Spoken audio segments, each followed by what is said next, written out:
de esta serie de conversaciones, de diálogos entre ciencia y arte. Y el día de hoy, David Venegas y Livia Brenda nos van a presentar un tema muy interesante que es Frankenstein y El año sin verano. David Venegas es biólogo de profesión y es comunicador de la ciencia de corazón, digo yo.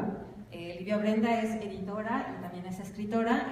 Ambos, como todos los cumularios, son fanáticos de la ciencia ficción. Escriben también siempre que se les ocurren ideas magníficas. Entonces los dejo sin más preámbulo con ellos. Así que muchas gracias a todos.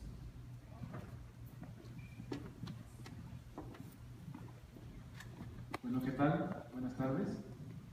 Y bueno, para esta plática me voy a salir un poco de mi ámbito de competencia y voy a empezar con un poema de Lord Byron titulado Oscuridad.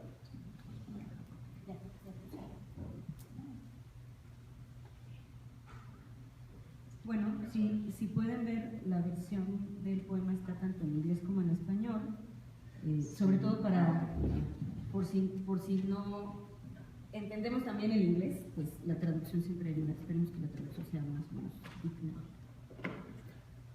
Entonces, bueno, este es el poema íntegro. Me gustaría hacer énfasis por el momento en la primera parte, en la primera estrofa, que dice: tuve un sueño, que no fue del todo un sueño. El brillante sol se había extinguido y las estrellas vagaban oscuramente por el eterno espacio, sin luz y sin camino fijo, y la helada tierra oscilaba ciega y ennegreciéndose en el aire sin luna. La mañana vino y se fue, y volvió, y no trajo día alguno. Entonces, bueno, Lord Byron, como un poeta romántico, lo diría como digamos, en términos de un poema que además expresaba mucho de lo que pasaba en la época. Yo, como científico y en la época en pleno antropoceno, lo hubiera expresado así, con un meme en Facebook. Y bueno, ¿cuál es el contexto de esta historia? Ahí se nos desordenó un poquito el asunto. Bueno, pasó que en 1815 hizo erupción el volcán Tambora. Este volcán se encuentra en Sumbawa, en Indonesia, y bueno, es de las erupciones volcánicas más violentas que se han registrado, de las que se tiene conocimiento.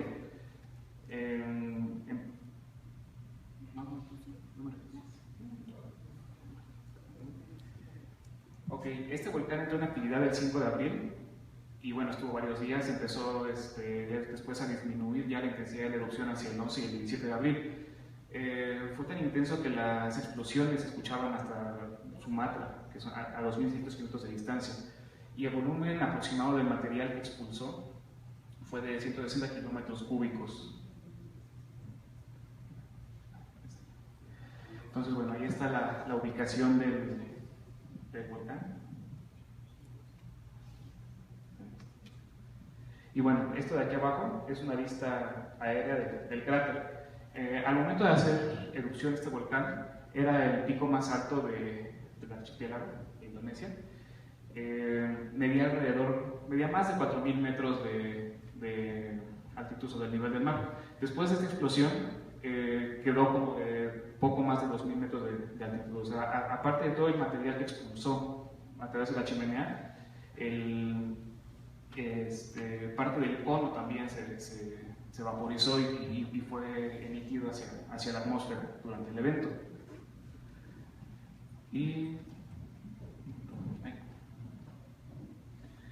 Bueno, ¿qué pasó con esto? Esto es un grabado de 1822, no es el volcán Tambora, pero es un volcán que tuvo una erupción del mismo tipo que el volcán Tambora, es el Vesubio. Bueno, esta erupción la describió Plinio el Joven a partir de las observaciones de su tío Plinio el Viejo, y el grabado se hizo hasta 1822. Ok, ¿qué pasó aquí? Bueno, Plinio el Viejo murió durante la erupción del volcán Vesubio. él se quiso acercar más a ver qué estaba ocurriendo porque este evento tan intenso, y tenía amigos por allá también, entonces quiso ayudar a algunos de sus amigos, y él falleció en las costas de Pompeya, me parece, por estar tratando de ayudar a gente. Bueno, aquí lo importante es la forma de la erupción. Ese tipo de erupciones, la erupción pliniana, se le llama así porque Plinio el joven fue el que las describió en primera instancia. Es de las más violentas que hay entre las erupciones volcánicas, entre los eventos volcánicos que pueden ocurrir en la Tierra. Llegan a arrojar material a cerca de entre 30 y 50 kilómetros en la atmósfera. Estamos ya hablando de estratosfera, que el material llega a la capa de estratosfera en la atmósfera. Y una vez que algo llega ahí, es muy difícil que baje otra vez o que se asiente. Las cenizas pueden quedarse durante meses, una vez que llegan a esa capa, y los gases incluso durante años. Entonces, bueno, en la estratosfera y con los vientos, es muy fácil que viajen a cualquier lugar de la Tierra. Muchas veces nos llega el viento y pensamos, ¿dónde viene el viento? No, pues aquí del cerro viene el viento, ¿no? Pues no viene del cerro, viene de muy lejos en el mar muchas veces. Las zonas, esto representa un mapa de los vientos de la Tierra, visto, lo que está abajo de eso que no se distingue muy bien es América. Y bueno, las partes rojas es donde confluyen más corrientes, digamos, son sitios de intensa actividad eólica, se podría decir. Y las partes entre más azules es que hay menos corrientes de aire. Pero bueno, esto nos da idea de lo mucho que puede viajar el material por nuestro planeta y por la atmósfera. Bueno, la parte de la izquierda representa a Eolo, el dios del viento, y cómo bueno, en este contexto, el viento jugó en contra de los europeos, pues todo este material que el volcán Tambora arrojó a la atmósfera alcanzó a afectar los cambios de manera muy, muy drástica. Ok, el volcán Tambora inyectó gran cantidad de ceniza y gas a la estratosfera, y debido al volumen de material que llegó a estas capas de la atmósfera y que estuvo suspendido sobre la Tierra, alrededor de todo el planeta, impidió el paso adecuado de la luz solar. Este material tiende a absorber parte de la energía solar, no llega a la Tierra, y el enfriamiento global, y se provoca lo que se conoce como un invierno volcánico. Es muy parecido a lo que pasaría en una explosión nuclear, un invierno nuclear, pero en este caso lo provoca un volcán, una erupción volcánica. Y bueno, esto fue lo que ocurrió en 1816, en el llamado Año sin Verano de Europa.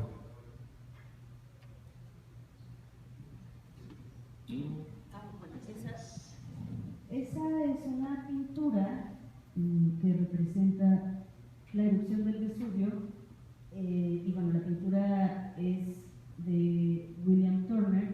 Es un pintor, William Turner fue un pintor muy famoso de la misma época de Lord Byron, de Mary Shelley, etc.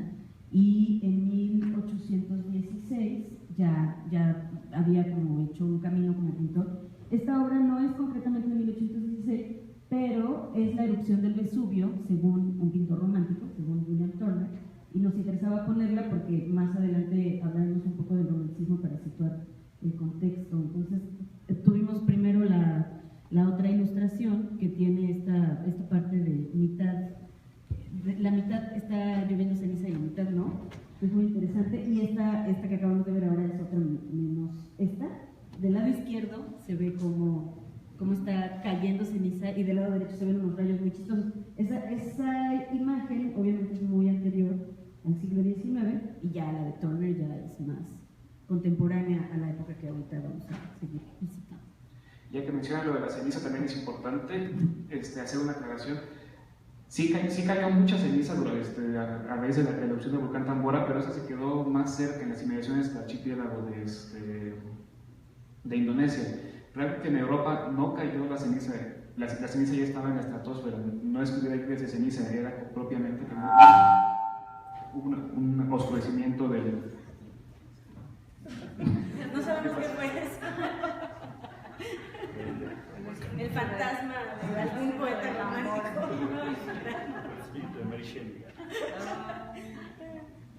Lo que ocurrió fue un oscurecimiento del cielo, no realmente que cayera ceniza y que se intoxicaran por cuestiones de realmente directamente relacionadas con el volcán, más que por lo que oscureció la atmósfera. Y los rayos tampoco salen horizontalmente, eso hay que aclararlo.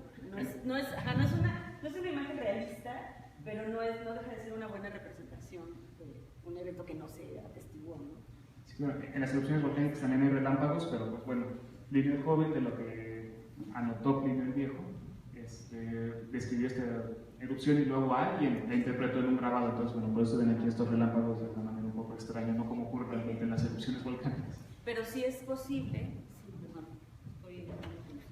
pero sí es posible que, por ejemplo, por el viento, de que hablamos del viento, caigan, por ejemplo, nada más de un lado, ¿no? Me decías. Y cuéntales lo de la piedra pómez, porque eso es buenísimo.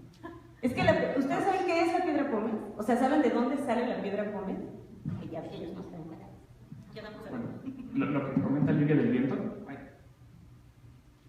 pero cuando vimos la imagen, decíamos, pero ¿por qué acá está cayendo ceniza y acá no? Lo que pasa es que es probable que haya llegado, bueno, que el viento venga en esta dirección. Entonces, pues bueno, todo el material lo empuja hacia esta región. Por eso, cuando el popo arroja fumarolas, no siempre nos cae en la Ciudad de México, depende de cómo sople el viento. Bueno, esa es una de las cosas que pasan con los volcanes. Otra, la piedra pómez, coloquialmente es espuma de lava. O sea, la lava que hace espuma y por eso tiene como huecos, todo eso, ¿no?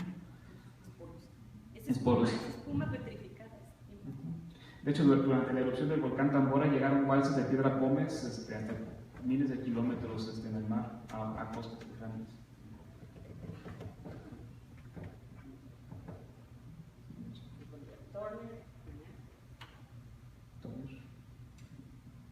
Y esta sí es una pintura, bueno, es una acuarela de William Turner. De hecho, creo que apenas hicieron una película que parece que no era mala, digo, porque a lo mejor estudiar historia de arte es un poco pesado para todos nosotros que no nos dedicamos a eso. Pero esta sí es una acuarela, no se distingue muy bien, está un poco desenfocada la diapositiva. Esta es una acuarela de 1816, que es el año sin verano y que es el año que nos convoca aquí hoy. Y en esta acuarela no se nota mucho, pero una cosa que se dice, no está probada, pero los críticos, los estudiosos lo dicen, es que, entre otras cosas, por los fenómenos climáticos, como la atmósfera no era la de siempre, la luz no pasaba igual, las lluvias no eran las mismas, no eran iguales que cada año, y que ese año habían visto unos atardeceres muy espectaculares.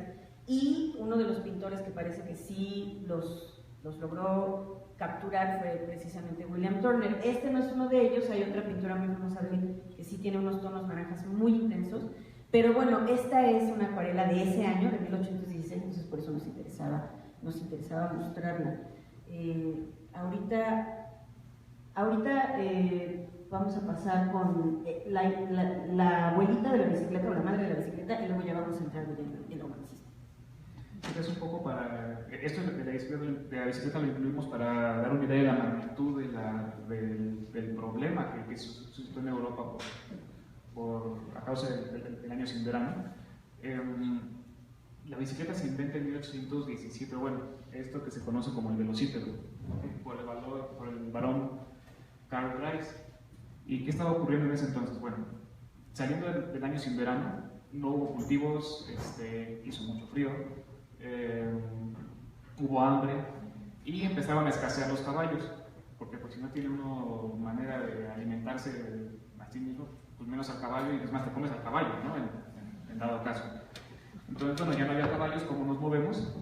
Y bueno, aquí el ingenio del barón Drais, Karl Drais, se le ocurrió que podía sustituir al caballo con este ingenio, velocípedo le llamó, no tenía pedales, pero la aportación, digamos, ingenieril, entre comillas, al desplazamiento era que uno no perdía tiempo ni gastaba energía en balancear el peso de una pierna a otra.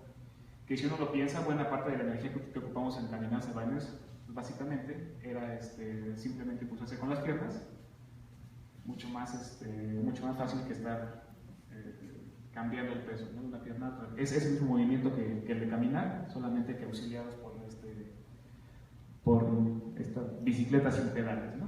Velocípedo. Bueno, ahora hablamos de Villa Diodati, que es otra de las consecuencias del año sin verano. Bueno, quisimos empezar hablando primero de por qué fue el año sin verano, que básicamente todo el hemisferio norte se vio afectado por la explosión del volcán Tambora, y en todo el hemisferio norte no hubo el sol veraniego que siempre había y hubo muchas lluvias. Entonces, en Villa Diodati, a ver, vamos a recordar que Villa Diodati se convirtió en leyenda. Vamos a empezar diciendo que Villa Diodati se convirtió en leyenda. La reunión que hubo ahí, en todas las menciones de la época y de cualquiera de los 4 escritores que estuvieron ahí reunidos, se menciona la reunión de Villa Diodati. No es que todos estuvieran metidos en la misma casa o en la misma villa, que iban a hacer esta, sino que Mary Shelley y Percy Shelley se habían ido a una casita cruzando el lago, y Lord Byron, que ya era Lord porque había heredado el título de un tío, rentó esta casota que es Villa Diodati, y entonces eran todos vecinos y habían ido a Ginebra con la idea de veranear, tomar el sol, pasear mucho, y se encontraron con un clima tormentoso y lluvioso, y como todos eran románticos, ¿qué hicieron? Se reunieron en una misma sala cerca del fuego de la chimenea y se pusieron a leer y a contarse historias de fantasmas y a leerse en voz alta historias de fantasmas. Entonces, Villa Diodati, así como suena, es un lugar, pero también es un día, o son unas vacaciones, también tiene que ver con el año sin verano. Y cuando llegan ahí estos 4 personajes, ya todos más o menos se conocen y más o menos todos tienen relaciones entre sí. ¿Dónde está el?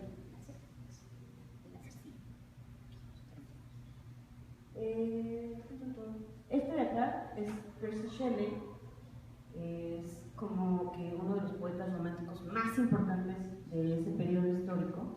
Obviamente la única chica es Mary Shelley, que este retrato es muy posterior, pero bueno, la pusimos aquí.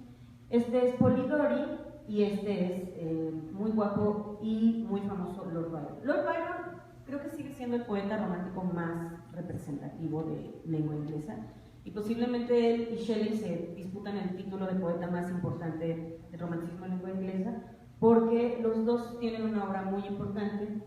Y John Polidori, aunque no es tan famoso y no es, digamos, tan trascendente para la historia de la literatura, fue a esa reunión porque era el médico personal de Lord Byron. O sea, Lord Byron dijo, bueno, vamos a irnos de vacaciones, necesito un fisiólogo conmigo. Y como conoció a Polidori y le cayó bien, le dijo, ven conmigo, Polidori. Dicen que lo trataba medio mal y lo boleaba y medio como que le hacía el feo y le decía, ay, pobre Polidori. También Mary Shelley le decía, ay, pobre Polidori. Y de hecho, al principio Mary Shelley como que no le cayó muy bien, o sea, Polidori lo vio y dijo, ah, no me caes muy bien, y luego se hicieron grandes amigos. Y se visitaban mucho, hay cartas, hay registros de estas vacaciones y de estas reuniones en concreto, porque no fue una reunión, fueron varias, aunque se habla solamente de una noche tormentosa, en realidad fueron varias noches tormentosas. Y se hicieron amigos. Mary Shelley en 1816 tenía 18 años más o menos, porque nació en agosto, en este mes ella cumple 220 años.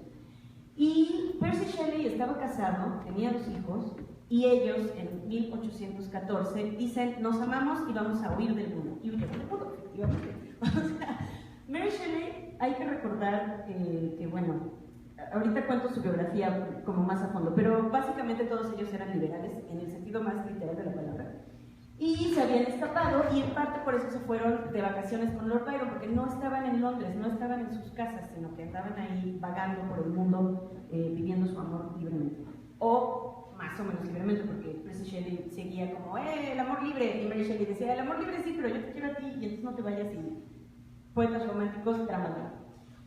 Poetas románticos es muy importante, y quisiera hablarles un poco del romanticismo. Esta es una pintura muy famosa del romanticismo, que no es de Turner, sino de un pintor que le había puesto el nombre ahí abajo, pero ahorita no lo tengo a mano, ahorita se los digo. El romanticismo es una corriente literaria que, digamos, se opone a la revolución industrial, a la ilustración, al pensamiento racional a ultranza. O sea, el romanticismo nace como una respuesta al pensamiento cartesiano, esta idea de que la razón tiene que imperar sobre todas las cosas y tiene que llevar la batuta. En algún momento los alemanes en el siglo XVIII, por el Sturmdrang, como se pronuncia, espero estarlo pronunciando bien, dijeron, no, espérate, ¿por qué estamos olvidando el mundo de los sueños, el mundo de las emociones y el mundo de los símbolos? No lo tomaron como los simbolistas, que eso fue después, pero sí era muy importante el mundo, esta idea de lo onírico y lo real, que sí están conectados. Entonces el romanticismo se convirtió en la respuesta artística al pensamiento superracional. Pensemos que estamos hablando de 1816, y no solamente es importante que haya habido un cambio climático literal de dimensiones mundiales, sino que también había un cambio de paradigma. Es decir, después de la Ilustración y después de que ya teníamos enciclopedia, una serie de cosas, la Revolución Francesa fue en 1789, etc.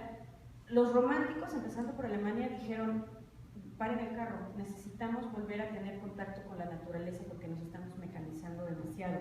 Necesitamos regresar a tener contacto con nuestras emociones.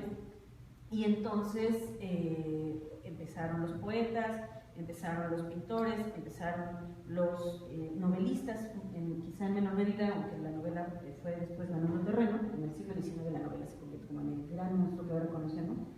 Y finalmente los elementos más importantes son la naturaleza, el sueño, el individualismo. El individualismo no pensado nada más como egoísmo, sino como volver a creer en nosotros mismos, en el individuo, y el héroe romántico nace en ese momento. Y de hecho esa pintura seguro que sí la conocen, la que estamos viendo en la diapositiva ahorita, es famosísima, de un pintor alemán que es el pintor más famoso del romanticismo, y esa es como la pintura que siempre se usa para representarlo. Por eso quisimos primero poner esta otra, que es de hecho es una abadía medio derrumbada.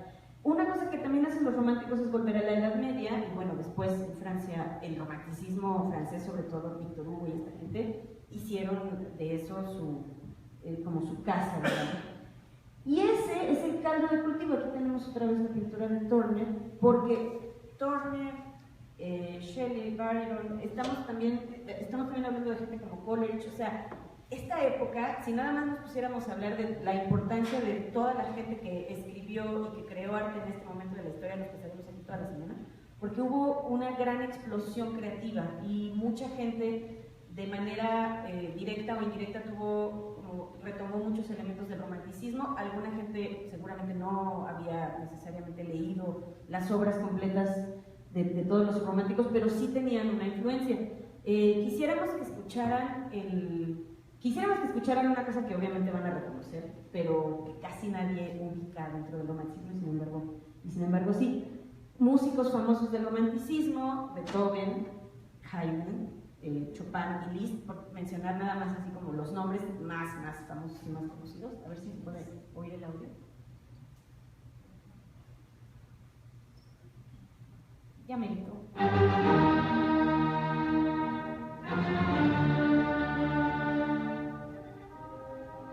Esto es romántico.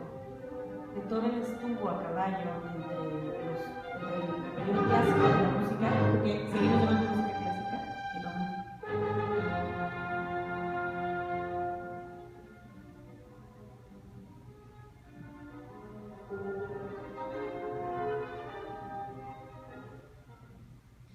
Todos ubicamos la Sinfonía Quinta de Beethoven.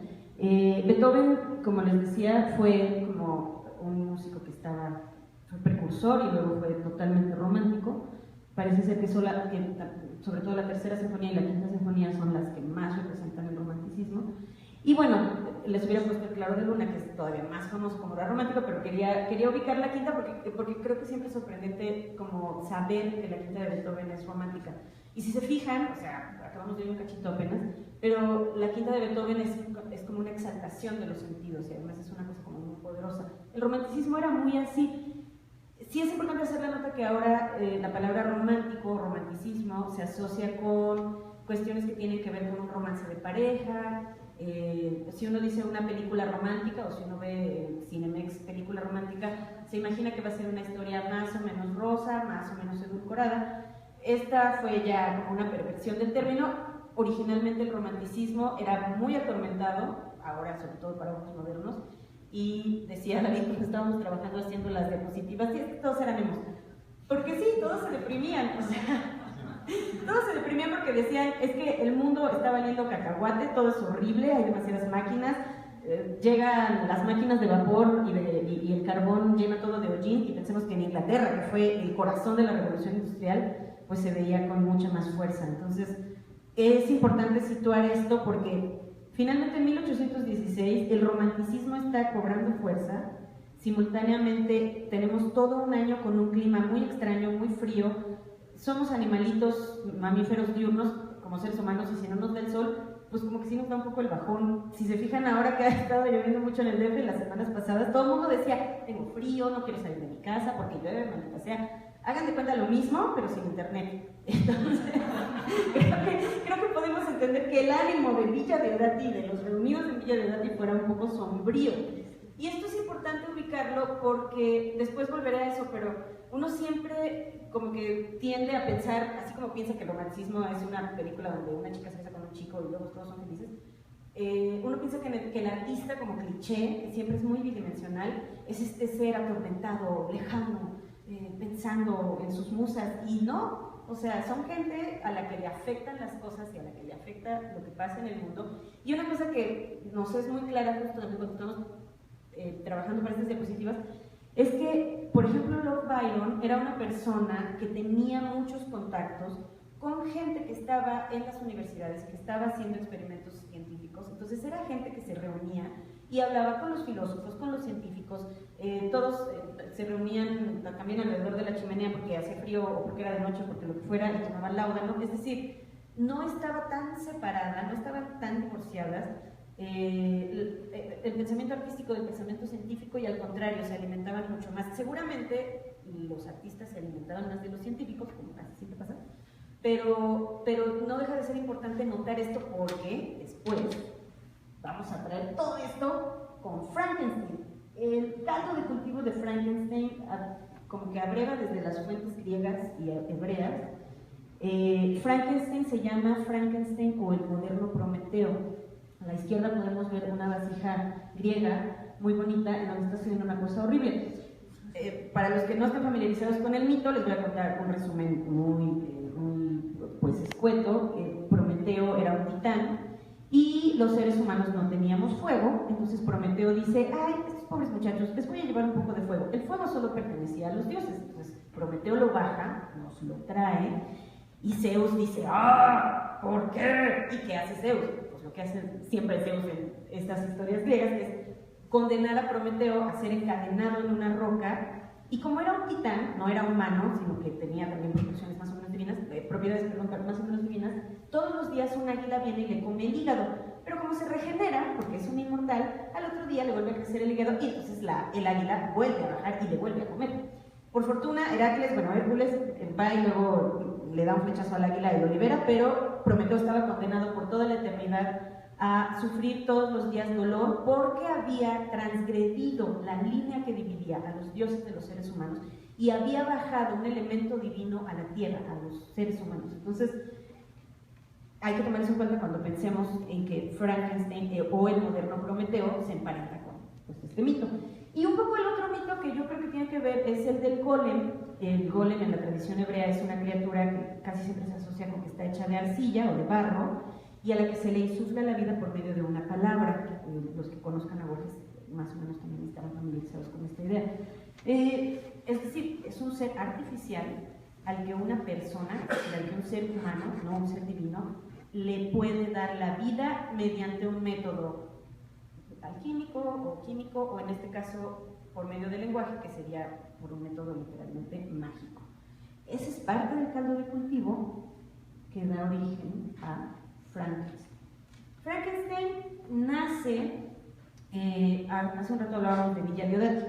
Se reúnen en Villa Deodati estos cuatro personajes, Polidori, Percy Shelley, Mary Shelley, que no estaba casada con Percy Shelley, pero ya se había puesto su apellido. La esposa de Percy Shelley estaba literalmente sola con sus hijos y se suicidó también en 1816. En 1816 pasaron muchísimas cosas.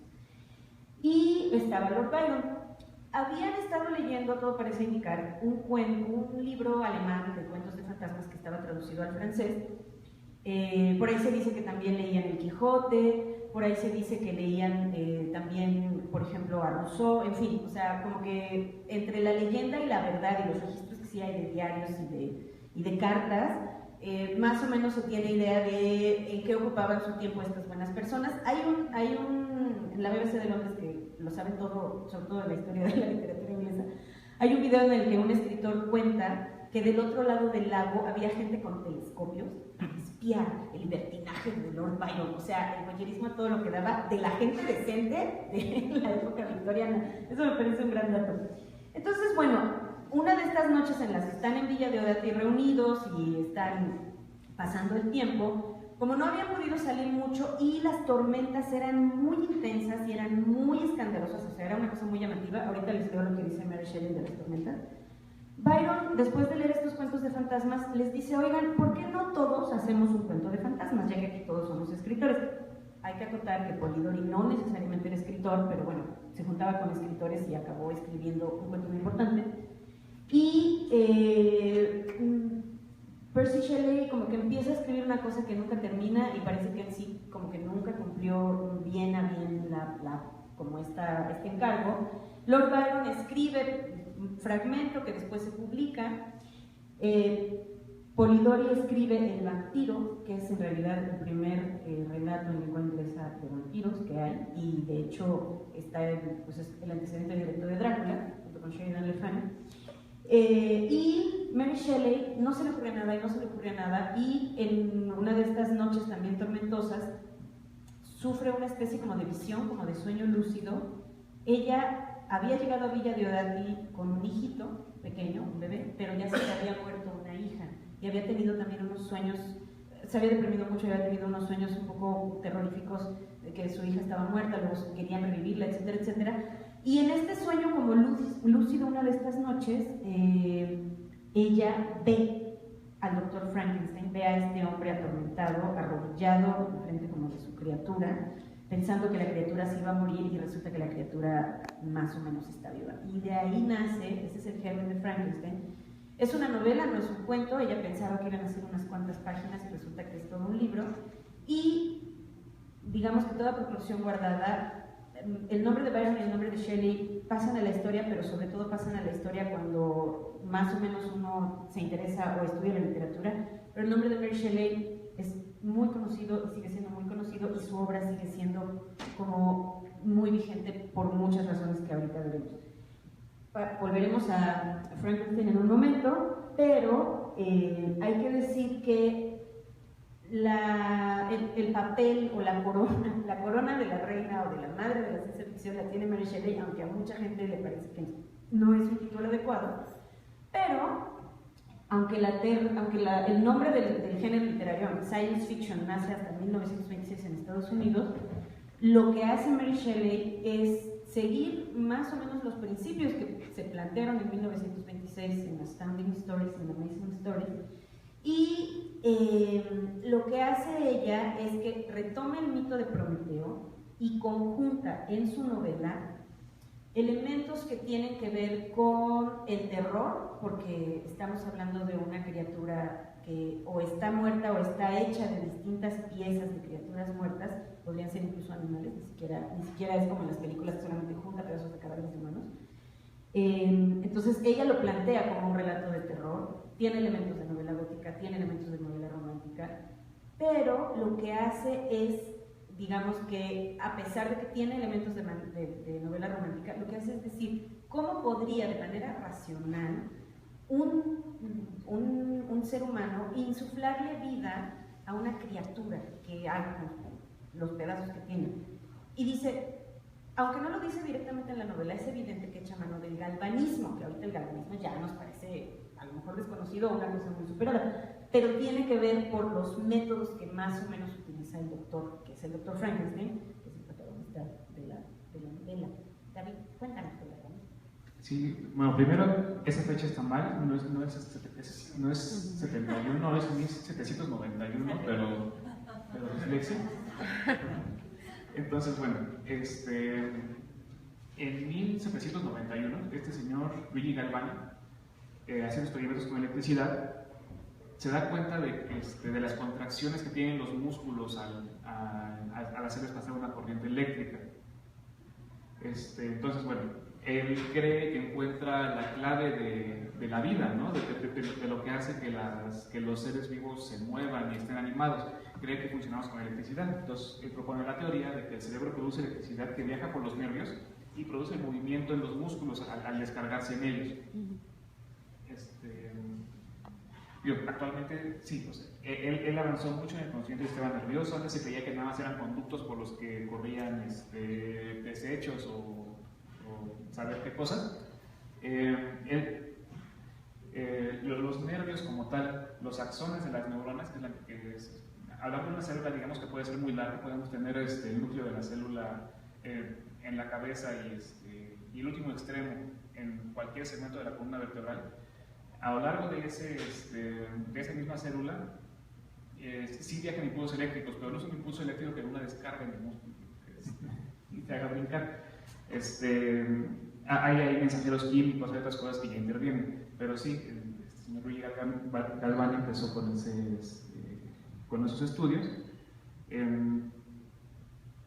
sobre el movimiento de los músculos y pues todo esto de las ranas que brincan y todo esto, ¿no? En los experimentos de feria o en estas cosas que en la secundaria ya nos tocó a nosotros. Son jóvenes. Hacer brincar a la rana. Y bueno, lo que sí se volvió famoso incluso para nuestros días, las contracciones musculares que provocan los impulsos eléctricos sí sirven o sí actúan como un suplemento hasta cierto punto para el ejercicio físico.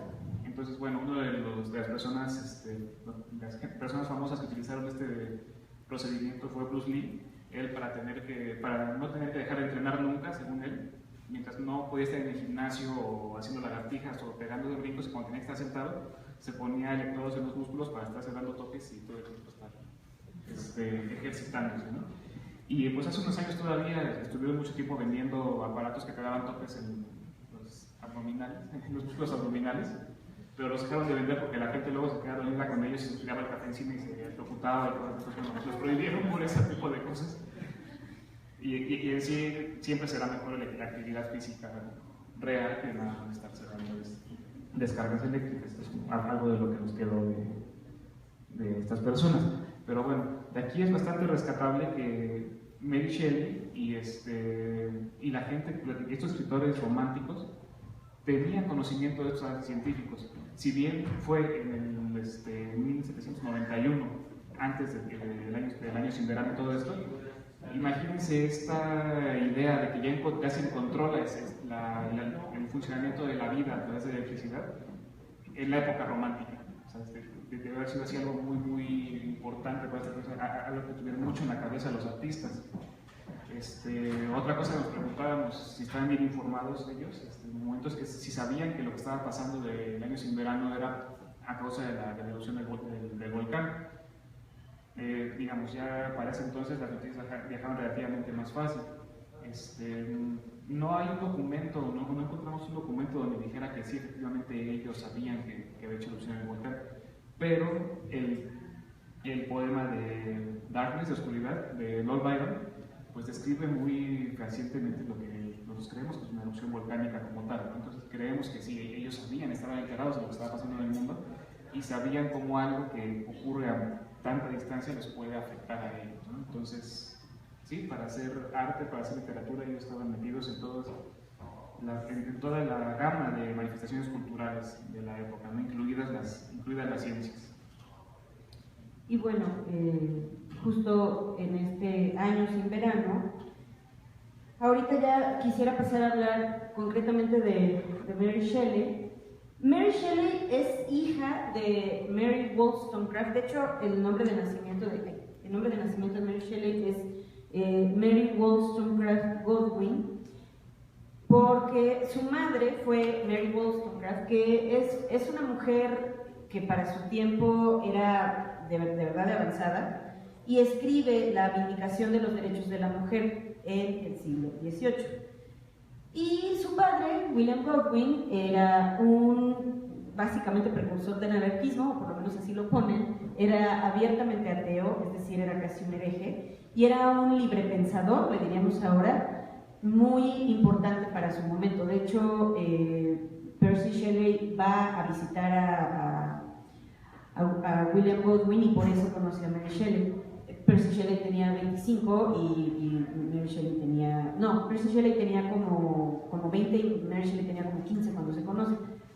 Y Mary Shelley crece en un ambiente evidentemente literario, ella misma lo dice, y una de las cosas que siempre se anotan es que habiendo crecido con un padre como el que creció, ella misma también lo afirma, era evidente que iba a ser escritora, o por lo menos ella siempre lo vio así. La madre de Mary Shelley muere a los 11 días de que ella había nacido, y esa es su primera pérdida. Y la vida de Mary Shelley está marcada, entre otras cosas, por muchas pérdidas de mucha gente muy cercana.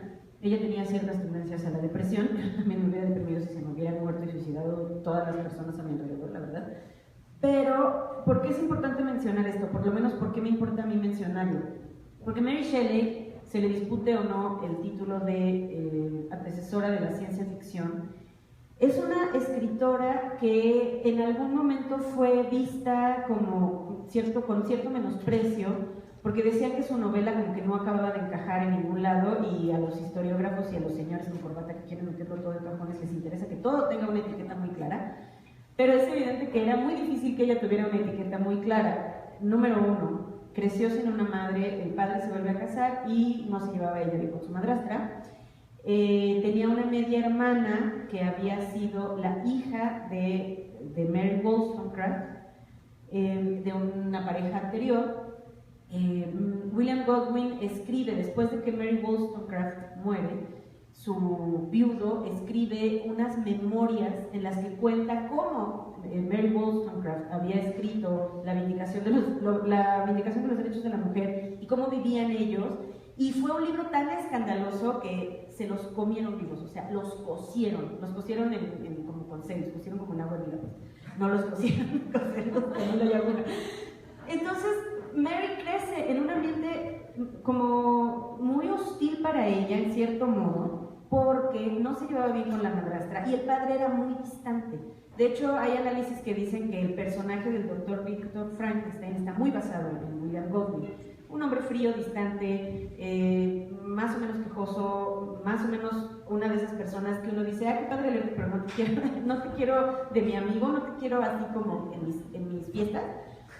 Y ella había visto siempre a su padre como un dios, así lo declara, hasta que conoció a Percy Shelley. Claro, lo conoce a los 15 años y cae en realidad enamoradísima. Y ella reconoce que Percy Shelley es un genio, que lo era efectivamente.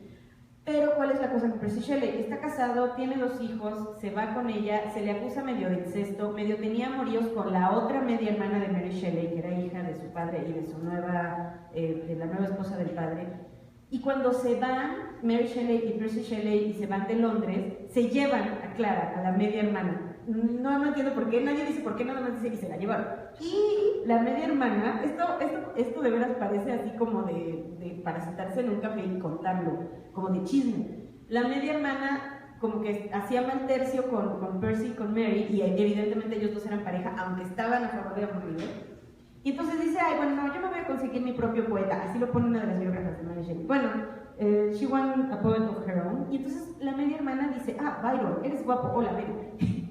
Y Byron como que no quería, pero luego cede. Y total que la media hermana se embaraza. Mary Shelley ya se había embarazado y había perdido una hija antes de casarse con Percy Shelley. En diciembre de 1816, o sea, en octubre de 1816, la mujer de Shelley se suicida, porque ve que Shelley la deja por Mary Shelley, por Mary Wollstonecraft. Y entonces, en diciembre, un poco para que las familias no hagan demasiado barullo y no los estén presionando, 2 meses después del suicidio de la esposa, Mary Shelley se casa con Percy Shelley. Más o menos el papá de Mary Shelley se suponía que era muy liberal, muy librepensador, muy de avanzada, pero cuando ve que se va con el poeta que era casado, la desconoce. mucha liberalidad, pero con mi hija no. Entonces, obvio, el señor, como todos los señores toda la vida, la desconoce. Entonces la pobre Mary ya había perdido un hijo, más bien ya había perdido una hija, de hecho era una bebé la que perdió, se muere a los pocos días de nacida, y hay cartas en las que ella da cuenta de esto. Eso había sido antes de 1816. En 1816, aunque casi nadie lo consigna, porque hay que hacer notar que los biógrafos que son señores casi siempre dicen que ocuparse de cosas mundanas y de segunda, como la crianza de los niños, no es importante para la historia de la literatura. Y entonces uno dice, ay, si a ti nadie te hubiera cuidado, tú no estarías hoy así de verdad, pero bueno. Entonces, aunque casi nadie lo dice, Mary Shelley estaba emocionalmente, digamos, drenada por toda esta serie de acontecimientos: perder a su hija, perder el amor de su padre y su respeto, su queridísimo y adoradísimo Percy Shelley como que sí la quería, pero también quería con la hermana, quién sabe con quién, y de hecho está bastante consignado que después, cuando ellos se fueron a vivir a Italia, porque en Inglaterra seguían queriéndolo servir en aceite, Percy Shelley tiene cualquier cantidad de amoríos con cualquier cantidad de mujeres y hay un registro, y ella lo sabe. O sea, es esta, no sé si han escuchado ahora esta palabra que es que hay una cosa que se llama poliamor. Bueno, ellos eran así, pero como casi siempre sucede, ella era la que salía perdiendo, porque decía, sí estoy de acuerdo, pero como yo nada más te quiero a ti, pues yo no voy a tener amoríos. Entonces él sí los tenía, pero ella no. ¿Por qué menciono esto? Porque la mente de Mary Shelley era realmente portentosa y no ha pasado a la historia más que como la autora de Frankenstein, que no es que sea poca cosa, pero como que sí es una autora que hay que visitar desde otro ángulo y que hay que retomar y que hay que nombrar más, pues un poco también lo que estamos haciendo hoy. Bueno, Mary Shelley escribe en la introducción de 1831, porque hay 2 o 3 versiones de Frankenstein. Parece ser que la de 1831 es menos buena, aunque está más expurgada, porque la de 1816, que es la primera, es la más, la de 1818, que es la primera, es la más terrorífica y es la que está más en crudo, es la que tiene los elementos más importantes. Y después esos elementos un poco también los fueron medio matizando, entre otras cosas porque Mary Shelley, que ya había perdido a Percy Shelley, porque además Percy Shelley se ahoga en Italia, decía, bueno, ¿yo qué voy a hacer? Voy a vivir de escribir, entonces necesito recuperar mi reputación. O sea, todo mal ahí. Pero bueno, ella pretendía escribir, habla de que desde muy jovencita escribía, pero bueno, ella misma dice que bueno, escribía como llena de lugares comunes y quería mejorar su prosa, y dice, después de esto es como después de su primera juventud y cuando conoce a Percy Shelley, después de esto mi vida se llenó de ocupaciones y la realidad tomó el lugar de la ficción. Mi marido, sin embargo, desde el principio se mostró muy interesado en que yo probara que era digna de mi linaje, o sea, hija de Mary Wollstonecraft y de William Golding, y me incorporara a la página de la fama. Entonces, está este apoyo, ¿no? Que una mujer que por muy independiente y por muy liberal que sea, pues está en un mundo masculino, pues siempre necesita que la apoye un señor. Pues, su señor marido con todo la apoyaba y la quería, y ella consigna esto. Y cuenta un poco más cómo llegó a hacerse a esta vacación en Villa Diodati, y ella misma dice, en el verano de 1816, todavía no se casaban, visitamos Suiza y nos hicimos vecinos de Lord Byron. Al principio pasábamos nuestras horas de esparcimiento en el lago o paseando por sus orillas, y Lord Byron, que estaba escribiendo el tercer canto de Childe Harold, era el único de nosotros que ponía por escrito sus pensamientos. Estos, que él nos iba aportando sucesivamente, estaban investidos de toda la luz y armonía de la poesía, parecían participar de la divinidad de las glorias del cielo y de la tierra, cuyas influencias compartíamos con él. Pero aquel verano se reveló como húmedo y poco propicio para el genio, y la lluvia incesante nos confinaba frecuentemente durante días enteros en la casa. Cayeron en nuestras manos algunos volúmenes de historias de fantasmas traducidas del alemán al francés, y hace una lista del tipo de historias que había, y luego dice que Byron lanza esta como petición: cada uno de nosotros escribirá una historia de fantasmas, dijo Lord Byron, y se aceptó su propuesta. Éramos 4, ahí ella no está mencionando a su media hermana, entre otras cosas porque le caía muy mal, o sea, decía, esta muchacha me arruinó mi juventud y la verdad no quiero pasar mi tiempo con ella, pero como ya les había dicho, ella iba con el afán de convertirse, digamos, en la pareja oficial de Lord Byron, y Lord Byron nunca quiso. El noble autor, refiriéndose a Lord Byron, comenzó un cuento del que publicó un fragmento al final de su poema de Mazeppa. Shelley, más apto para expresar ideas y sentimientos por medio del brillo de una imaginería brillante y con la música de los versos más melodiosos que adornan nuestra lengua, que para inventar la trama de una historia, empezó una basada en las experiencias de su juventud. Habla del pobre de Polidori que no daba pie con bola, y luego dice, me dediqué a pensar una historia que compitiera con aquellas que nos habían impulsado a emprender esta tarea. Una historia que hablase de los misteriosos temores de nuestra naturaleza y despertara estremecimientos de horror. Una que hiciese que el lector tuviese miedo de mirar a su alrededor, que helara la sangre y apresurara los latidos del corazón. Si no conseguía eso, mi historia de fantasmas no merecería tal nombre. Pensé y sopesé vanamente. Sentía esa vacía incapacidad de invención que es la mayor miseria de un autor, cuando la insípida nada responde a nuestras ansiosas invocaciones. Y bueno, sigue lamentando que durante varios días no se le había ocurrido nada. Y luego dice, todo debe de tener un comienzo, por emplear una frase de Sancho. Y ese comienzo debe estar ligado a algo que ha ocurrido anteriormente. Habla del mundo de los hindúes y de su mitología. Y luego dice, hubo muchas y largas conversaciones entre Lord Byron y Shelley, durante las cuales yo era una oyente devota, pero casi silenciosa. Durante una de ellas se discutieron varias doctrinas filosóficas, y entre ellas la naturaleza del principio de la vida, el germen de la novela. Y si existiría alguna posibilidad de que el germen de la vida, alguna vez se descubriera y comunicara. Hablaron de los experimentos del doctor Darwin. No me refiero a lo que el doctor realmente hizo o dijo que había hecho, sino como conviene a lo que trato, a lo que se dijo entonces que él había hecho. O sea, con siglas y con mucha minuciosidad. Bueno, esto se decía que había hecho Darwin, que ya ven que también Darwin está lleno de leyendas un poco. El cual metió en un recipiente de cristal un puñado de fideos hasta que por algún medio extraordinario comenzaron a moverse voluntariamente. O sea, Darwin estaba ahí escribiendo el origen de las especies y por allá decían, metió unos fideos en un frasco y los fideos corrieron, mira, los fideos zombies. Y todo esto, en la cabecita de Mary Shelley, estaba así como haciendo rumor. Quizás un cadáver podría ser reanimado. El galvanismo ha dado pruebas de tales casos. Quizá las partes que componen una criatura pueden ser tratadas, unidas e infundidas de calor vital. Aunque en el libro no lo dice, en el prólogo en 1931, ella con sus manitas escribe que estaba basando sus ideas en también el galvanismo.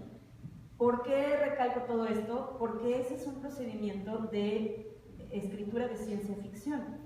Yo quiero imaginar algo, o imaginé una historia, pero quiero insertar en esta historia elementos que tengan que ver con algún avance tecnológico, con algún descubrimiento científico, o quiero tender un puente literalmente entre una cuestión artística y una cuestión científica, y eso es la ciencia ficción. Entonces, aunque haya críticos que digan que no, digamos que nosotros estamos del lado de la gente que dice que sí, efectivamente, aunque no existiera el nombre, Mary Shelley es una de las autoras precursoras de la ciencia ficción en toda regla.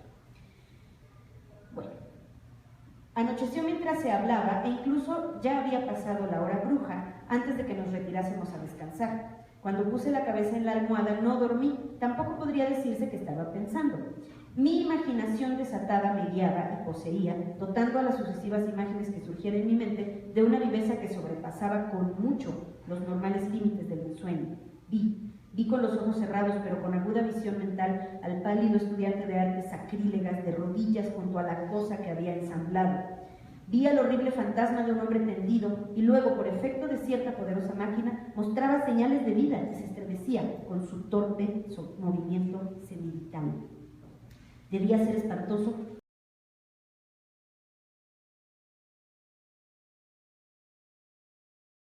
Había recibido una animación tan imperfecta, volvería a ser materia muerta, y que él podría dormir en el convencimiento de que el silencio de la tumba absorbería para siempre la fugaz existencia del odioso cadáver que él había considerado la cuna de la vida. Se duerme, pero se despierta, abre los ojos, contempla la cosa horrenda que está de pie al lado de su cama, que descorre sus cortinas y le mira con ojos amarillos, acuosos, pero inquisitivos. Y eso es lo que ella vio. No sé si tú quieras decir algo sobre el galvanismo y sobre el cadáver galvanizado de 1818. Sí, de hecho, bueno, volviendo un poco a las coincidencias, el libro Frankenstein se publica la primera edición en 1818, ¿no? Y es el mismo año en el que ocurre uno de los experimentos, bueno, de las exhibiciones más escandalosas que hubo contra el albanismo. En la Universidad de Glasgow, el doctor Andrew Moore hizo una exhibición de esto para mostrar a la audiencia sus avances en la investigación de la vida y de la animación de cuerpos sobre el efecto de la electricidad en los cuerpos muertos. Entonces se consigue a un condenado a muerte, un recién ahorcado, tendido en una plancha, y le empieza a hacer pasar electricidad del pie a músculos de la cara, del pie a diferentes partes del cuerpo, y la gente salía corriendo despavorida porque el cadáver empezaba a gesticular, hacía cosas raras, decían que se reía, que lloraba, pero en realidad estaba muerto, no estaba realmente llorando, pero las contracciones musculares eran tan grotescas y tan evidentes que, bueno, hasta aquí en la caricatura se ve incluso que hay unos demonios ahí como que están animando al cadáver, ¿no? Todos estos estudios, este anhelo de entender la vida y de replicarla, se reflejan mucho en los textos en el texto de Mary Shelley y incluso en la época, ¿no? Cuando estuvieron tan expuestos a la muerte otra vez, como cuando ocurrió con la peste negra y todo esto, siempre hay como que este tipo de reacciones de parte pues uno pensaría que es de gente que está alejada de la academia o que está alejada de los estudios, pero la gente estudiosa incluso se vuelca hacia ese tipo de investigaciones. Y bueno, mejor eso se los comento al final, lo que sí, en las conclusiones. Okay. Bueno, pues entonces todo esto sirve como caldo de cultivo y como contexto para que Mary Shelley escriba Frankenstein. Ella sigue describiendo esta visión lúcida, cómo se le ocurre la historia del terror, y ella decía, si a mí me aterroriza, los va a aterrorizar a los lectores, entonces esto lo tengo que escribir. Y en realidad, como pues ya les decía, Polidori no es un personaje que haya pasado a la historia más allá del cuento del vampiro, que sí es un cuento muy importante, pero Polidori en realidad lo que le interesaba era ser médico, y se dedicó a ser médico y parece que era un médico bastante competente, y aunque Lord Byron lo buleaban, como ya les decía hace un rato, decía, no, pero es un hombre de mucho ingenio y entiende bien lo que dice. Entonces, tenían una relación extraña, hay 840,000 rumores que efectivamente pueden que sean rumores o efectivamente que no, parece que Polidori estaba enamorado de Byron, no se ha descubierto si sí o si no. Polidori se suicida en 1830 y algo me parece. Entonces, aunque ustedes no lo crean, yo misma estaba muy sorprendida de que a la hora de ir investigando para esta charla me encontraba con que mucha gente alrededor de estos 4 personajes que estuvieron en esta reunión famosísima de Villa Diodati acabaron muertos, se acabaron suicidando. Percy Shelley acaba ahogado, es un accidente, no se suicida ni nada, pero hay como muchísima tragedia alrededor. Y a Mary Shelley todo esto le minaba el ánimo. Mary Shelley muere de un tumor cerebral, pero en vida, después de que se da cuenta de que su padre no la iba a ayudar, el padre de Percy Shelley no la quería porque ella le había quitado el esposo a la legítima esposa de Percy Shelley, no le iba a dar tampoco dinero, había perdido a 3 hijos, solamente un hijo sobrevivió al matrimonio Shelley. De hecho, se casa el hijo y luego él y la nuera son los que se encargan del entierro de Mary Shelley. Pero digamos que sí tiene una vida trágica porque tiene que irse al continente, es decir, tiene que ir de Inglaterra a Europa, un poco para huir de la sociedad medio puritana, medio que los tenía cercados, y un poco también porque le interesaba escribir de viajes, porque le interesaba vivir de escribir. Y pensemos que, por ejemplo, la época en la que se publica Frankenstein, se acababa de publicar Orgullo y Prejuicio, que es la penúltima novela que publica Jane Austen. La última es Northanger Abbey. Bueno, y, o sea, Jane Austen era una autora que en su momento tuvo éxito pero no fue tan reconocida como si hubiera sido un varón, eso es algo que se dice mucho, a pesar de que sí logra vivir de escribir. Mary Shelley es otra autora que logra vivir de escribir. Una de las cosas que hace es escribir de viajes, y otra de las cosas que hace es participar en una especie de enciclopedia literaria hablando de escritores y de científicos y de escritoras. Todas las que puede pescar las pone. El título, espero que lo pronuncie bien, en 1835 empiezan a publicarse los volúmenes de Lives of the Most Eminent Literary and Scientific Men of Italy, Spain and Portugal.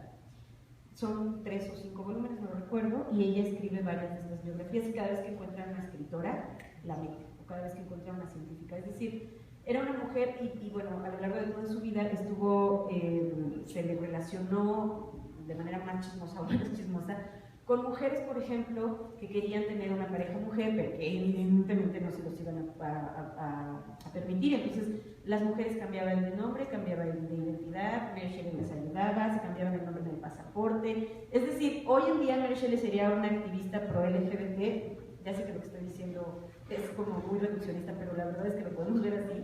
Y evidentemente sería una escritora con otro tipo de desarrollo. Si a los críticos no les parece buena idea o no les parece suficiente con que Mary Shelley haya escrito Frankenstein, en 1826, 10 años después, publica El último hombre, que es una novela absolutamente futurista, y ella misma le pone ese subtítulo. Bueno, ella misma le pone esa definición. Yo desgraciadamente me acabo de enterar hace muy poco y no la he podido leer. Es una novela que sí se publicó ya en español, ahora en años muy recientes en España, que se llama El último hombre, el título original es The Last Man. Y es una novela perfectamente futurista, es una distopía, es una novela muy dura y muy poco desgarradora, porque es una distopía que no tiene absolutamente nada de esperanza, digamos. Ahí están las dos portadas, la de los clásicos de Oxford y la española. Entonces, bueno, hablando de Frankenstein concretamente, Frankenstein no es exactamente una novela gótica, no es un Bildungsroman, es decir, no es una novela de paso de la niñez o de la adolescencia a la vida adulta, y tampoco es exactamente una novela romántica. Tiene elementos de todas estas corrientes, pero es una obra en sí misma, y justo como estaba haciendo, no prospectiva, o sea, no hacía este futurismo de pensar esto va a pasar en el futuro, sino tomaba elementos de la ciencia de su momento y los integró para crear esta cosa que es Frankenstein. Esta cosa quiero decir la novela, no la criatura vamos a pasar en un momento. Mary Shelley, ¿por qué le llaman el moderno Prometeo? El doctor Frankenstein, que es a whiny person, o sea, el doctor Frankenstein, no sé a quién le caiga bien, pero a mí me cae, la verdad, un poco mal el hombre, quería compararse con los dioses. Decía, a ver, si yo logro insuflar la vida a un cadáver, o bueno, a una criatura, es decir, a una cosa que yo he creado, pues me voy a equiparar con Dios. Y entonces, retomando lo que decían en la charla pasada, también ahí hay un planteamiento que es importante y que hereda un poco del pensamiento tan ateo de su padre, Mary Shelley, que es, si Dios existe, no te quiere, no eres su hijo predilecto, no eres una criatura súper especial, eres cualquier cosa que el Creador le dijo, ten vida y vete por el mundo. ¿Y qué es lo que pasa? Que la criatura se convierte en un elemento sumamente fascinante, porque la criatura es este ser que, independientemente de que su aspecto nos dé miedo o nos parezca repugnante, porque no procede de la naturaleza, lo único que quiere, y esto se ve en algunas adaptaciones más que en otras, pero creo que en el libro sí se ve, lo único que quiere es que lo quieran. Lo que quiere es que alguien tenga un gesto amable, tenga un gesto de humanidad, y va buscando ese gesto.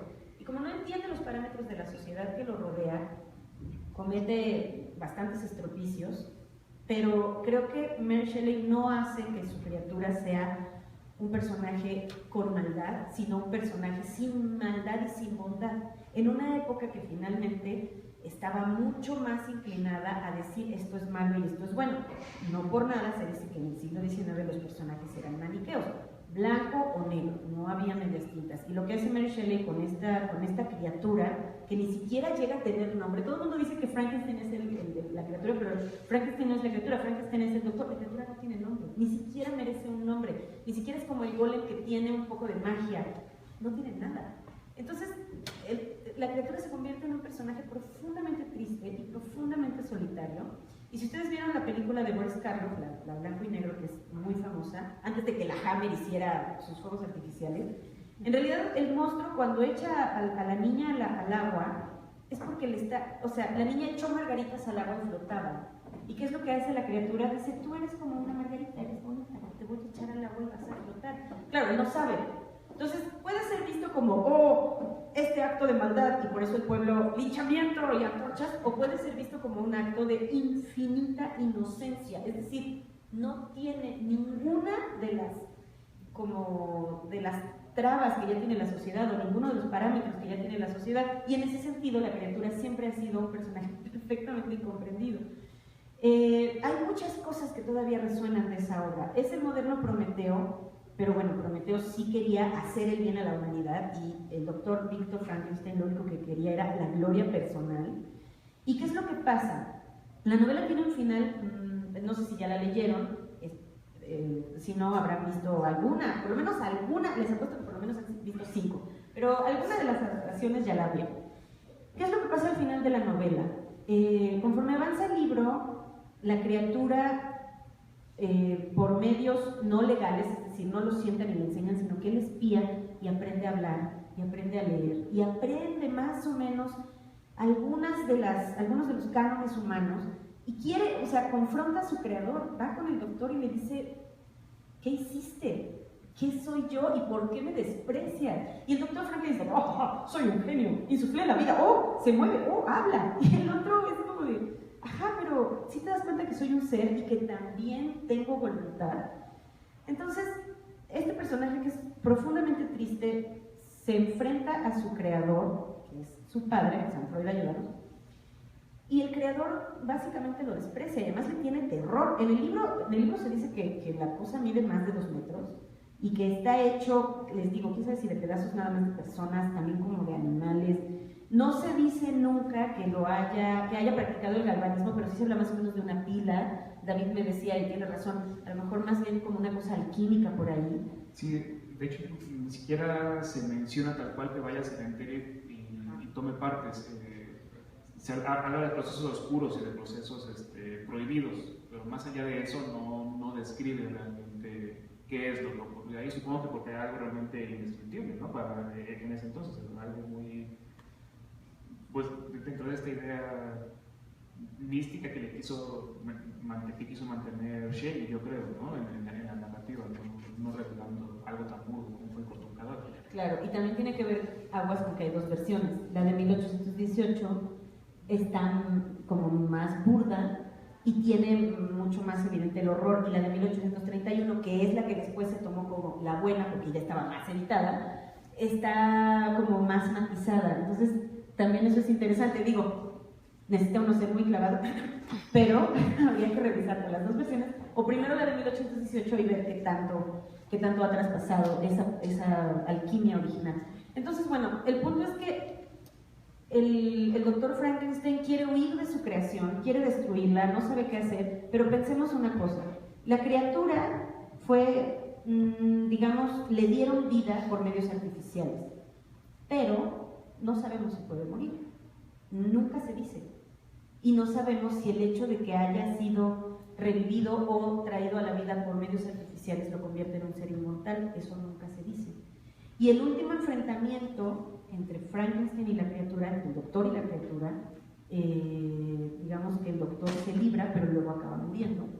El doctor sí muere, se supone que trágicamente, pero la criatura queda por ahí en el hielo. Entonces, si seguimos esa misma línea que tiramos, la criatura podría estar hoy en el mundo y podría de todas maneras seguir quizá, querría conseguir quizá un poco de amor. No lo sabemos, pero si seguimos esa idea, no deja de ser terrorífica, como quería Mary Shelley, pero también no deja de ser muy simbólica. ¿Por qué? Porque este moderno Prometeo, que tendría que ser el doctor Frankenstein, empieza como a desaparecer, y el que empieza a cobrar peso es la criatura, y la criatura podemos ser nosotros, la criatura puede ser una cosa que alguien haya hecho y que no le tenga estima. Entonces es como una metáfora y es como una llamada de atención que todavía resuena. Finalmente la obra de Frankenstein cobró más o menos relevancia en el siglo XIX, sobre todo porque se hicieron adaptaciones teatrales, más que porque se haya leído, que sí se leyó, pero no fue así como un súper tubo hit, pero se hicieron muchas adaptaciones teatrales y fue literalmente un long sell, o sea, aunque no tuvo un super pico de éxito al principio, fue cobrando como su lugar en la historia de la literatura y se sigue reimprimiendo, y se sigue leyendo, y se sigue super adaptando. Hay uno de los 344.500 artículos de Google, que arroja Google, uno de los títulos es ¿por qué las adaptaciones de Frankenstein nunca son la adaptación de Frankenstein, sino como una versión, ¿no?, en la que el cineasta o el director de teatro o el libretista toman elementos y lo transforman? Y entonces la historia que conocemos de Frankenstein, si no hemos leído el libro, es mucho más sensacionalista y está mucho más reducida, pero el libro tiene otro tipo de cargas y tiene también otro tipo de cuestiones simbólicas. La imagen de la izquierda es de una adaptación de los 70 y la imagen de abajo es de una de las adaptaciones en teatro más recientes y más exitosas que se han hecho de Frankenstein, que es, la hace Danny Boyle, el director de cine que hizo Trainspotting, que ahora hizo Trainspotting 2 y que ahora hizo The Beach y otras películas que seguro lo ubican. Danny Boyle dijo, vamos a hacer una puesta en escena de Frankenstein una vez más. ¿Por qué en 2011 yo voy a hacer una puesta en escena de un libro que se escribió en 1816? No me acuerdo ahora del nombre del que hizo el guión, junto con Danny Boyle, pero bueno, hay un crédito específico del hombre que escribió el libreto. Pero lo que hace el director es que llama a dos actores, uno es Benedict Cumberbatch, lo ubican seguro por Sherlock, porque ahorita ya se está volviendo súper famoso, y el otro es Johnny Lee Miller. Johnny Lee Miller había trabajado con Danny Boyle en Trainspotting en los 90 y no había vuelto a trabajar con él jamás, estaba como un poco medio olvidado. Y Danny Boyle lo vuelve a llamar y les dice, yo quiero que la criatura y el doctor tengan un lazo, que no estén tan separados. Entonces lo que hace, que me parece muy interesante, es que un día uno de los actores representa a la criatura y el otro de los actores representa al doctor, y al otro día, literalmente al día siguiente, invierten los papeles, y el que fue el doctor es la criatura, etc. Bueno, a lo mejor. Y de hecho el National Theatre of London, que fue donde se presenta, está haciendo grabaciones que luego se transmiten alrededor del mundo, y si lo volvieran a poner, ustedes podrían ir a ver esa transmisión a la UNAM o al Lunario, no es nada caro, y son obras de teatro que valen mucho la pena, no tal margen. Entonces, si después les interesa buscar esa puesta en escena, seguramente habrá un DVD o la magia de internet los ayudará, podrán conseguir. Es una puesta en escena muy interesante, es muy bonita, o sea, la puesta de la obra de teatro es muy bonita, pero además es muy interesante porque se basa mucho en el espíritu original del libro y además hace esto de que la criatura y el doctor llega un momento en el que adquieren características en uno del otro y hay como que hay un punto de contacto que no necesariamente se trata en las otras adaptaciones. ¿Tú querías regresar a el asunto del cadáver o ya no? No. ¿Ya? Bueno. ¿Qué hora es? Porque queremos que nos hagan preguntas, igual y unos 10 minutos más de charla y ya. Me gustaría poder... ¿Quieres llegar a las conclusiones? No, antes de las conclusiones. Sí, es que me gustaría poder ahondar mucho más en la vida y en la obra de Mary Shelley, pero ya no nos va a dar tiempo. Información siempre va a haber de más, o siempre va a haber muchísima. Pero bueno, como para aterrizar todas estas ideas, parte de que estuviéramos aquí hablando de estas cosas hoy tiene que ver con que este es un muy buen ejemplo de dos cosas. Una, del diálogo entre la ciencia y el arte. O sea, esta idea de que, por ejemplo, Mary Shelley, Lord Byron, el mismo Percy Shelley, tenían contacto con científicos y platicaban con ellos y seguramente leían los periódicos del momento, folletines, lo que fuera, y eso se incorporaba en su obra. Es importante porque en las últimas décadas es algo que se ha ido perdiendo y que de alguna manera retoma la ciencia ficción en los 20, en los 30, y luego de no ser la ciencia ficción que se convierte en un género literario medio patito feo, no se da tanto o no es tan evidente y se separa mucho lo que les decía, este cliché, esta figura del artista como alguien que está inspirado por las musas y por los éteres divinos, pero que no tiene mucho contacto con el mundo. Y nos interesaba mucho hacer énfasis en que finalmente el artista es alguien que está conectado con el mundo y que independientemente de que sí es un proceso interno y si hay una intención creativa, es decir, los escritores toman los elementos y los transforman en otra cosa, los pintores, los músicos, no dejan de estar influenciados por lo que pasa a su alrededor, desde el clima, como en este año sin verano, en que el clima tuvo mucho que ver con muchas de las obras que se hicieron en ese tiempo, hasta el hecho de que lo que está sucediendo alrededor permea de una u otra manera en las obras de los artistas, cualesquiera que estas sean. Los escritores a veces dicen las cosas de manera evidente, a veces no. Podemos ver en el poema de Byron que cuando habla de la noche, cuando habla de la lluvia, cuando habla de las cenizas, puede estar hablando de sus emociones, puede estar hablando de su estado de ánimo, pero también puede estar hablando del clima, que era lo que me decía David. O sea, si yo lo leo sin saber que es un poema, o si yo no lo leo en clave poética, yo estoy viendo claramente el año sin verano retratado ahí. Entonces, parece una perogrullada, pero creo que sí es importante mencionarlo y enfatizarlo, porque justo a veces se nos olvida. Y justo Mary Shelley también es un ejemplo de una artista que estaba conectada con su mundo, con lo que pasaba a su alrededor, y que finalmente todo lo que le pasó tenía que ver con ella y eso tenía que ver con su obra. Cuando ella decide dedicarse a escribir, y ella misma lo dice, la escritura la salva. Se había quedado sin hijos, solamente le había sobrevivido uno, su padre la había desconocido, su madre había muerto y ella ni siquiera la conoció porque murió cuando ella tenía 11 días de nacida. La sociedad que la rodeaba, que en teoría podía haberla acogido, la rechazaba por sus ideas y por sus prácticas de vida liberales. ¿Y qué fue lo que hizo? Ella literalmente se refugió en la escritura. Si Mary Shelley no hubiera escrito todo lo que escribió, si no hubiera publicado todo lo que publicó, no se hubiera podido mantener, con todo y que la sociedad en la que vivía era muy difícil hacer eso para una mujer, y tampoco quizá hubiera sobrevivido. Todos los abortos que tuvo, todos los hijos que se le murieron, todos los suicidios que hubo a su alrededor, todas las pérdidas, su vida estuvo marcada por las pérdidas. Y finalmente, ya que su suegro muere y medio le pasan un dinero y medio su hijo ya es adulto, ya está casado y tal, como que su vida se vuelve un poco más pacífica y entonces se enferma y después muere por el tumor cerebral. Entonces, no es que sea una mártir, no para nada la queremos poner como una víctima, pero sí es importante tomar en cuenta esos factores, porque una vez más, los señores que hacen historiografía y los señores que hacen, por ejemplo, la Enciclopedia Británica, nada más dicen la ficha, fulanita, nacida tal, escritora gótica, cuando estamos hablando de un ser humano, estamos hablando de una serie de circunstancias que la llevaron a hacer las cosas que hizo y que no se pueden despegar. Eso no quiere decir que un autor sea únicamente su biografía, pero, diría Ortega y Gasset, yo soy yo en mi circunstancia. También no podemos decir que el artista está solito en su torre de marfil, pensando las cosas que solamente le llegan del éter o del cosmos. Y ahora sí vamos a la conclusión, que está ahí va.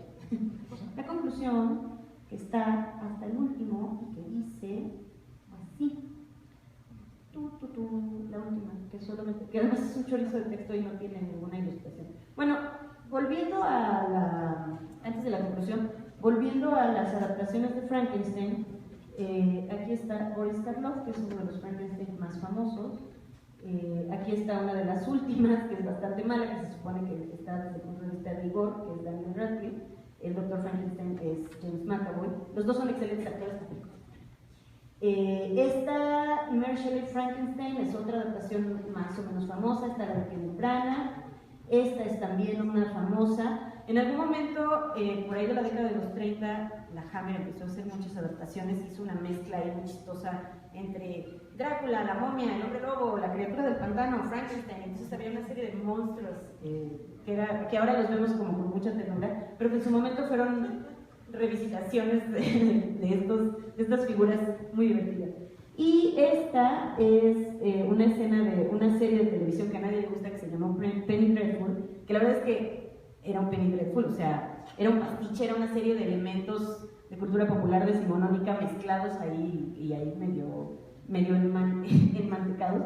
Pero bueno, ¿por qué pusimos todas estas imágenes así? Porque finalmente se sigue adaptando la obra, no solamente en teatro, sino en cine, y la criatura de Frankenstein es como Drácula en ese sentido. Es muy reconocible, es un tropo, es un elemento, y nosotros podríamos decir ahorita vamos a inventar una historia entre todos con la criatura de Frankenstein y nos saldría nuestra propia versión y estaría bien. Y es una de estas figuras que se prestan a que uno haga lo que sea con ellas y al mismo tiempo nunca pierden su esencia, tiene como esta dualidad, lo que la convierte en, evidentemente, un clásico. Una de las últimas... Antes.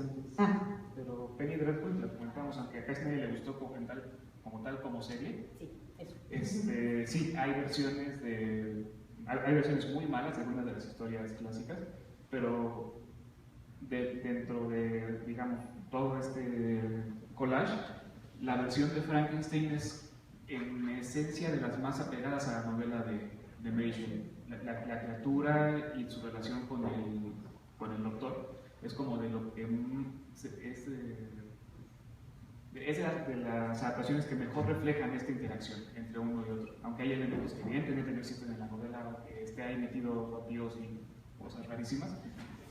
La relación emotiva entre la criatura y el doctor es de las que mejor reflejan la historia original. Y una de las cosas que retoma, por ejemplo, Penny Dreadful es a Milton, que fue una de las obras capitales en la lectura de Mary Shelley para hacer la obra de Frankenstein. Entonces, bueno, les voy a leer rapidísimo las conclusiones. Frankenstein puede ser o no un texto vigente en cuanto a su estilo literario, pero sigue siendo un planteamiento importante. Sigue resonando la figura de la criatura y lo que representa a nivel humano, la creación de un hombre que se revela contra el creador y la metáfora de la humanidad enfrentando a un Dios que no tiene compasión, la idea de una persona artificial que tiene distintos orígenes literarios. Yo no lo había notado, pero alguien me lo hizo notar. Roy Batty de Blade Runner es la criatura. Ve a su creador y le dice un poco lo mismo que le dice la criatura Frankenstein, le dice, ve lo que existe.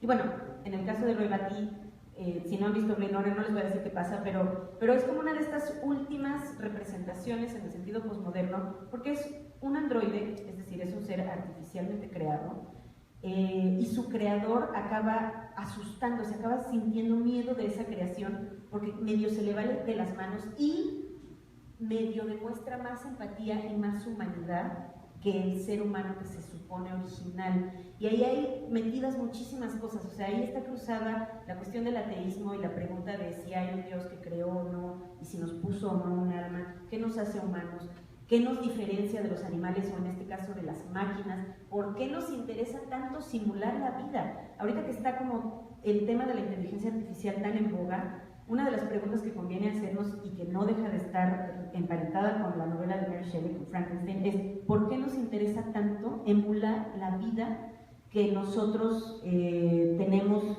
vamos a decirlo de por sí, con la que nosotros nacemos? Porque queremos jugar a ser el demiurgo, porque queremos ver si podemos lograr algo tan perfecto. ¿Por qué? ¿Por qué nos interesa tanto crear una vida o crear algo que simule lo que nosotros somos o lo que es una plantita o lo que es un gatito? Y esas son preguntas que están muy bien puestas en la novela de Mary Shelley. Si no la han leído, la verdad es que échenle un ojo. Como es una obra que se escribió en 1816, etcétera, etcétera, si hay partes, esto siempre lo digo, de todos los libros que recomiendo que no son el último bestseller, nunca recomiendo bestseller, si hay partes que les aburren, sáltense esas partes, digan, esto está medio aburrido, todas las cartas, ay, el doctor, ay, su queja, pero lean la obra, creo que van a sacar cosas muy interesantes de ella. Entonces, bueno, continuando con las conclusiones, ya les dije, ¿no? Toda la vida de Mary Shelley no deja de ser una vida muy trágica. Ella no hizo una novela ni gótica, ni romántica, ni un Bildungsroman, sino que mezcló estos géneros, y esa es una de las razones por las cuales Frankenstein a veces es medio difícil de ubicar e incluso medio difícil de leer. Si nosotros queremos leerla bajo la consigna de que solo es gótica, solo es romántica, solo es... olvídense, porque van a decir, no, estos elementos no pertenecen a esta corriente literaria. Léanla sin corriente literaria de por medio y la van a pasar mejor. Y bueno, ella no es una víctima, o sea, tuvo una vida trágica, pero me interesa mucho decir que ella no fue una víctima ni una artista atormentada en su torre de marfil, era una mujer, Evo era un ser humano. Y como mujer fue una autora brillante, escribió para paliar la depresión, para paliar la ausencia de sus seres queridos, para sobrevivir a la pérdida. Y si hoy en día la estudiamos y la leemos es porque su trabajo tiene una importancia que, aunque medio se obvia, porque ni siquiera se conoce toda su obra, sigue siendo importante. Algo que pasó en los 30 es que se publican sus diarios, sus cartas, y uno de estos señores historiógrafos dice, bueno, pero ella no es tan importante, nos fascina solamente porque fue la esposa de Shelley.